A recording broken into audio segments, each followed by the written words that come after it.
I got interested in this kind of work, both architectural and design manufacturing, when I was a child. There were never pens around the house because I was always taking them apart and trying to figure out how to put them back together. I like knowing how things are created and how they're thought up from the beginning and what the rules are, like why you can do this and why you can't do that. What makes manufacturing so exciting is the fact that you're creating a tangible product.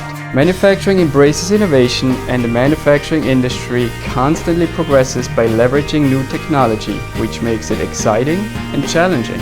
The more something challenges me, the more I love to work with it. Manufacturing is no longer just simply assembly line work.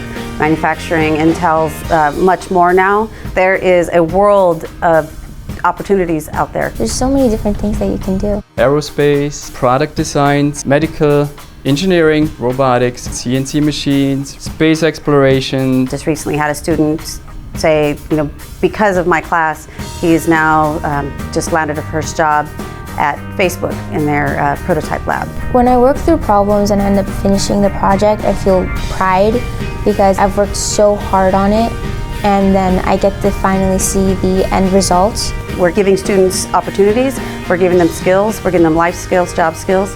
We believe they have more problem-solving skills, they're better able to go into the workforce, possibly help themselves through college. It'll definitely open up many job opportunities for me and maybe even internships for me over the years. In my manufacturing class, I've never faced any difficulties due to the fact that I'm a non-traditional student.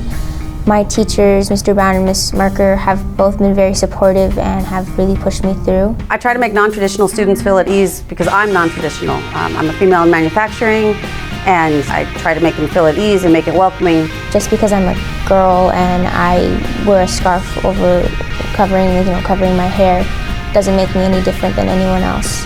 Don't think of yourself as an outcast just because of your gender, of your religion, sexuality even, or your ethnicity. None of that really matters. Just think of yourself as the same. Like, we all walk on the same earth, we all have hearts. So